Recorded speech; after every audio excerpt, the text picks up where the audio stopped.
Hello students, agri with keywords में आपका स्वागत है। आज हम बात करने वाले हैं पोटैटो के बारे में। कल्टीवेशन ऑफ पोटैटो, ये पूरा का पूरा पीडीएफ जो है हिंदी में रहेगा। जो चीज़ें एक्सप्लेनेशन की होगी इंग्लिश में उसको एक्सप्लेन करूँगा, बट ये बहुत सारे स्टूडेंट्स हैं जो रिक्वेस्ट कर रही है सर हिंदी में बनाइए, तो हिंदी के लिए मैं इन पर काम कर रहा हूँ। और अगर किसी को इंग्लिश में चाहिए तो वो इंग्लिश में मैं एक्सप्लेनेशन चीज़ों को करता रहूँगा, बट ये पीडीएफ हिंदी में रहेगा, ठीक है। अब बात करेंगे आलू की खेती। ये मोस्ट इंपॉर्टेंट है, आपके यहाँ ये क्वेश्चन 10 नंबर का आने की संभावना है पूरा, ठीक है। आपके सिलेबस में भी है। तो सबसे पहले हम बात करते हैं कि आलू, इसका बोटैनिकल नाम सोलेनम ट्यूबेरसम होता है। आप लिखना चाहे तो लिख कर देख सकते हो, यहाँ पर लिखा भी है सोलेनम ट्यूबेरसम होता है। यहाँ पर रखता हूँ ताकि आप लोगों को थोड़ा सा इंटरफेस सामने से ही दिखे। सोलेनम ट्यूबेरसम होता है। चावल, गेहूँ और मक्का के बाद आलू दुनिया का चौथा एक प्रमुख खाद्य फसल है। कार्बोहाइड्रेट एक प्रमुख स्रोत होने के कारण इसे अक्सर अनाज के विकल्प के रूप में प्रयोग किया जाता है। लगभग हर देश में उगाया इसको जाता है। इसमें प्रोटीन, खनिज, विटामिन और ल्यूसीन, ट्रेप्टोफेन और आइसोसोल्यूसिन जैसे अमीनो एसिड पाए जाते हैं, जो पोषक तत्व। इनके अंदर बहुत सारे न्यूट्रिएंट्स वगैरह भी होते हैं, ठीक है। आप इसका इकोनॉमिक इम्पोर्टेंट दे सकते हैं। ये सारा का सारा इसका इकोनॉमिक इम्पोर्टेंट है, ओके। जलवायु की बात करें तो आलू एक ठंडी मौसम की फसल है। हालांकि कम तापमान पर ये वनस्पति वृद्धि सीमित होती है। अगर लो टेम्परेचर होता है तो ये वेजिटेटिव ग्रोथ जो होती है, यानी कि वनस्पति वृद्धि जो होती है वो कम होने लगती है। इनका जो हिमांक बिंदु अगर ज़्यादा हो जाता है तो ये क्या होने लगते हैं, ठंड से इफेक्टेड होने लगते हैं।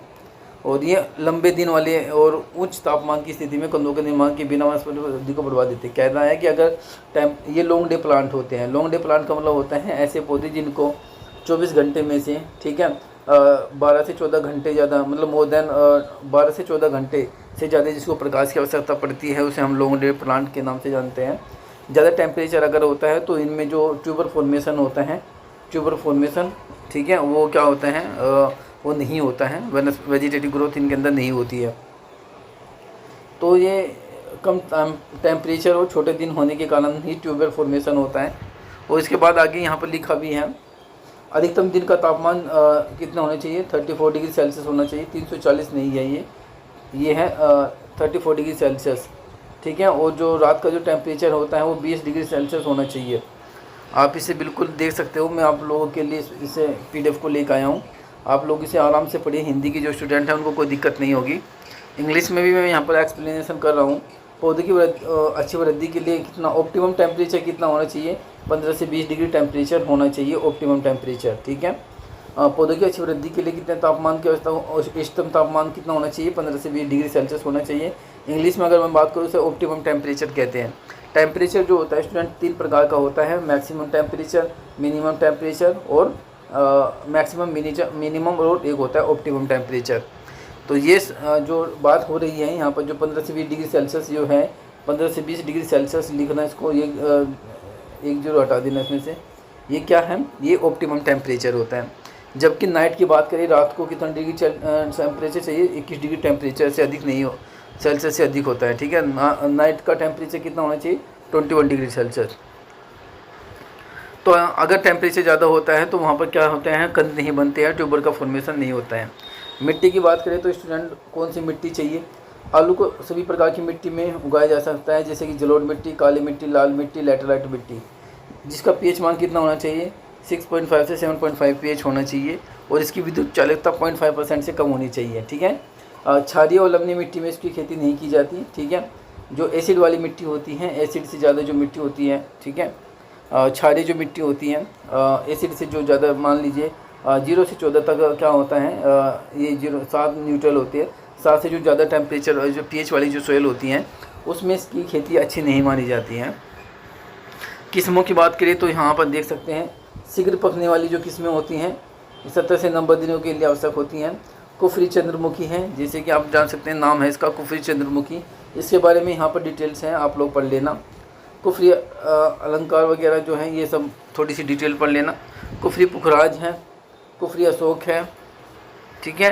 कुफरी ज्योति भी है, कुफरी ज्योति भी है, कुफरी सूर्य भी है।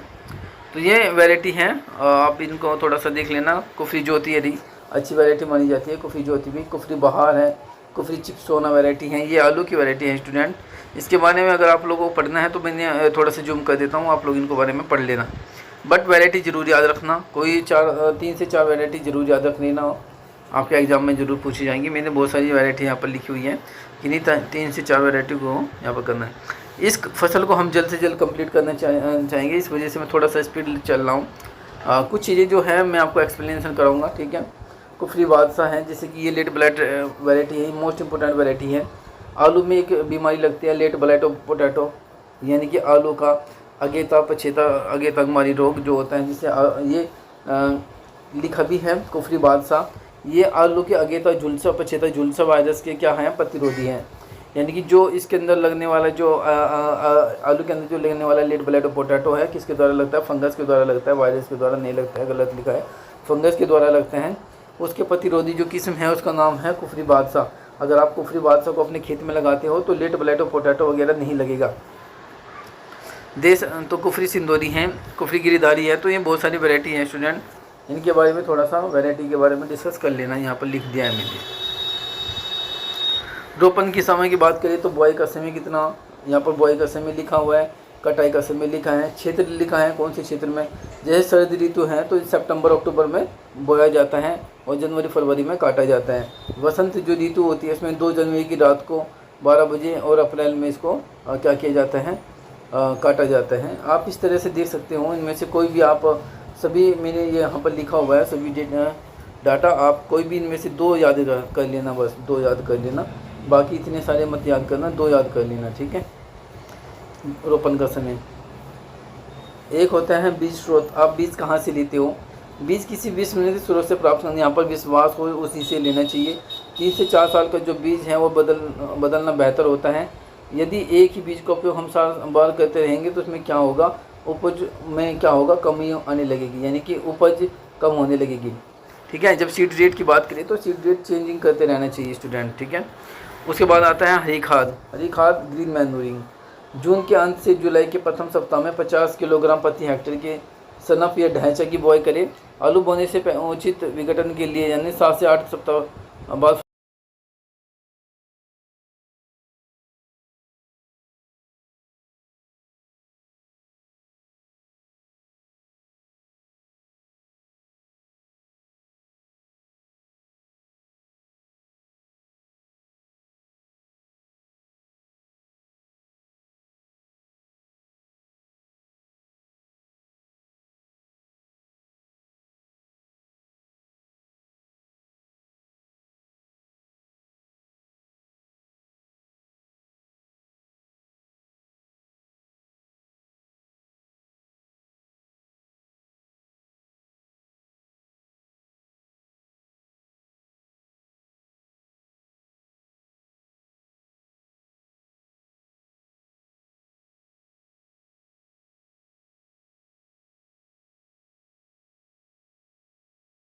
बीज दर की बात करें तो बीज दर आप यहाँ पर देख सकते हो किस मौसम के लिए कितनी है।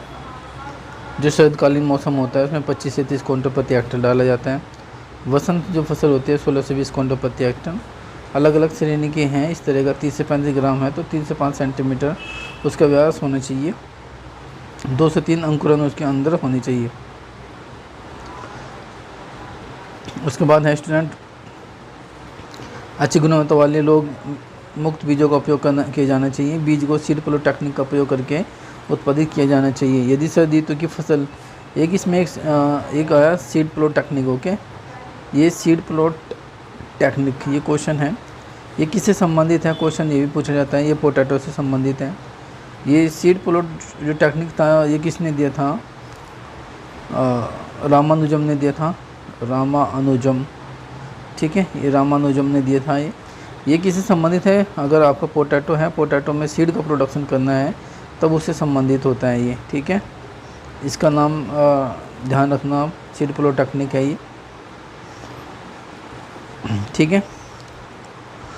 उसके बाद आलू को के अंदर एक चीज़ होती है डोरमेंसी, डोरमेंसी या सुसुप्तावस्था। डोरमेंसी और सुसुप्तावस्था का मतलब ऐसी अवस्था से है जब आपका जो ट्यूबर होता है, यानी कि जो आलू होता है, आलू में जो ट्यूबर होता है वो अनुकूल है हर चीज़ के लिए, यानी कि वो इन्वायरमेंट अनुकूल है उसके लिए, वो सीड से ही है, लेकिन किसी कारणवश वो जर्मिनेट नहीं हो पाता। उसे क्या कहा जाता है, उस स्टेज को डोरमेंसी कहा जाता है। यानी कि ऐसी अवस्था, बीज में एक ऐसी अवस्था होती है कि वो निंद्र अवस्था में रहता है, नींद में रहता है कुछ दिनों के लिए। थोड़े दिनों के बाद फिर दोबारा से वो नींद से वो आँख उसकी खुल जाती है और फिर क्या होता है, जर्मिनेशन हो जाता है। तो जिस टाइम तक, जिस पीरियड तक वो नींद में रहता है उसे क्या बोलते हैं, डोरमेंसी स्टेज बोलते हैं। ठीक है, उसको ब्रेक करने के लिए, क्रैक करने के लिए हम किसका प्रयोग कर सकते हैं, थायोयूरिया का प्रयोग करते हैं, थायोयूरिया। ओके, थायोयूरिया का प्रयोग किया जाता है। इसका ध्यान रखना हमेशा। सबसे ज़्यादा जो डोरमेंसी स्टेज या डोरमेंसी या सुसुप्त अवस्था जो सबसे ज़्यादा प्रॉब्लम होती हैं वो किस में होती हैं, पोटैटो यानी कि आलू के अंदर होती हैं। ठीक है, ये सब चीज़ है। आप लोग इसमें अगर ये सब चीज़ें देख लेना आप, ठीक है, थोड़ा सा पढ़ लेना इसके बारे में। ट्रांसप्लांटिंग की बात करें तो, रोपण की बात करें तो उसकी गहराई 3 से 5 सेंटीमीटर रखते हैं। जब आलू बोते हैं तो आलू बोविंग के समय यानी सोविंग के समय जो उसका डीप होता है, गहराई 3 से 5 सेंटीमीटर रखे जाते हैं। यहाँ पर आप देख सकते हैं, अगर 60 से 15 सेंटीमीटर पर अगर पौधे लगाते हैं और उनका आकार 30 से 35 से 40 रखते हैं तो 1,11,000 प्लांट्स लग जाएंगे। ठीक है, अगर 60 बाई 20 के लगाएंगे तो 40 से 50 सेंटीमीटर के आकार के होंगे, 83,000 पौधे इसमें लग जाएंगे। तो ये सब चीज़ें हैं। ठीक है,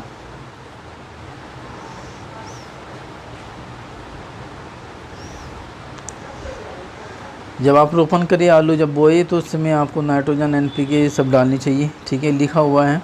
ठीक है, पूरी मात्रा और आधी मात्रा जो होते हैं नाइट्रोजन के साथ डालें। ये सब चीज़ें आप लोग पढ़ लेना। सिंचाई, देखो सिंपल सी बात है, जो गर्मियाँ होती हैं, गर्मी में पानी ज़्यादा दिया जाता है और सर्दियों में पानी कम दिया जाता है। तो गर्मियों में ज़्यादा पानी देने की आवश्यकता होती है, सर्दियों में कम देने की आवश्यकता होती है। तो इसे समझ लेना थोड़ा सा। अर्थिंग अप क्या होता है, मिट्टी भरना या मिट्टी चढ़ाना जिसे बोलते हैं। अर्थिंग अप होता है मिट्टी चढ़ाना। ये किस में होता है, ये पोटैटो में होता है। अर्थिंग अप क्या होता है, देखो मान लीजिए आप आलू की बुआई कर रहे हैं। ठीक है, आलू की बुआई करते समय कुछ क्या होता है कि कुछ आलू जो होते हैं मिट्टी से बाहर रह जाते हैं और 20 से 25 दिन बाद दोबारा फिर आप आगे खेत में देखते हो तो कुछ आलू मिट्टी के बाहर रहते हैं। जर्मिनेशन तो हो जाता है लेकिन कुछ आलू मिट्टी से बाहर रह जाते हैं। दोबारा इसके ऊपर आप जब मिट्टी चढ़ाते हो तो इसे हम क्या बोलते हैं, मिट्टी चढ़ाना बोलते हैं, अर्थिंग अप बोलते हैं। क्या बोलते हैं, अर्थिंग अप बोलते हैं। ठीक है, अगर आप मिट्टी नहीं चढ़ाओगे तो क्या होगा कि आलू जो बाहर है, मिट्टी से बाहर जो आलू हैं वो प्रकाश की उपस्थिति में आएगा, सनलाइट के प्रेजेंट में आएगा। तो यहाँ पर जो आलू आप लोग हरा हरा देखते हो, कभी कभी आलू के अंदर हरा ग्रीन सा आलू दिखाई देता है जो टॉक्सिक होता है, जहरीला होता है, उसको नहीं खाना चाहिए। क्योंकि उसके अंदर क्या होता है, सोलेनिन होता है। क्या होता है, सोलेनिन वगैरह होता है। ठीक है, ये सब चीज़ आप लोग देख लेना, इसको अच्छे से पढ़ लेना।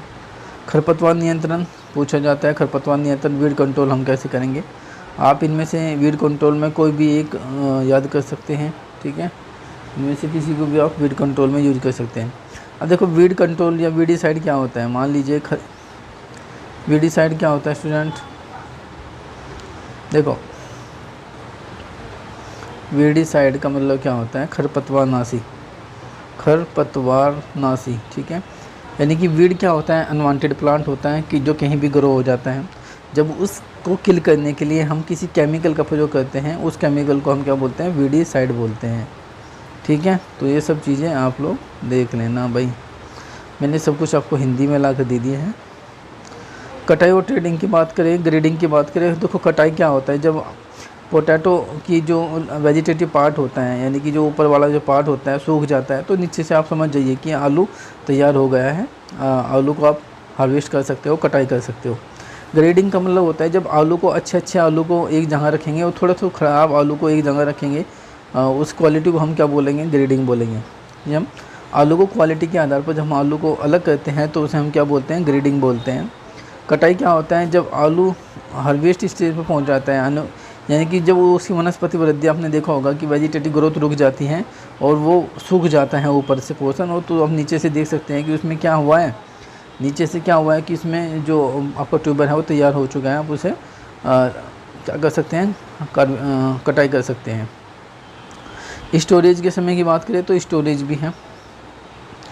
स्टोरेज आप कितने डिग्री सेल्सियस पे कर सकते हैं? 20 से 40 डिग्री सेल्सियस पे स्टोरेज कर सकते हैं। देखो इसमें क्या होता है कि स्टोरेज आपको आलू काफ़ी समय तक अगर रखना है तो उसे क्या करना पड़ता है? स्टोरेज करना पड़ता है, ठीक है।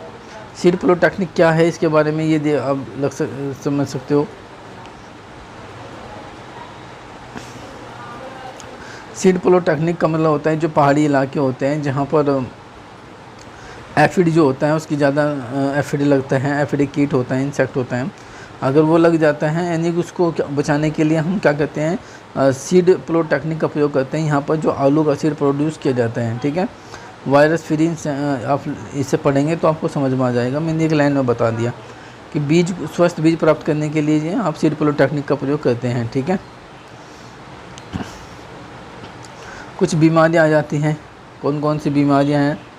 तो ये सब डिसऑर्डर हैं, विकार हैं, जैसे कि कोल्ड स्टोरेज में कि तुरंत बाद से ये सब, जैसे मान लीजिए आपने कोल्ड स्टोरेज में रखा था तो तुरंत बाद उसको रोपण नहीं करना चाहिए, तुरंत बाद रोपण करे तब उस वजह से ये प्रॉब्लम आ जाती है। मिट्टी में नमी के कारण, कवक से संक्रमित होने के कारण, ये सब चीज़ें हैं, आप लोग इससे पढ़ लीजिएगा, ये ज़रूर पढ़ लें, ठीक है।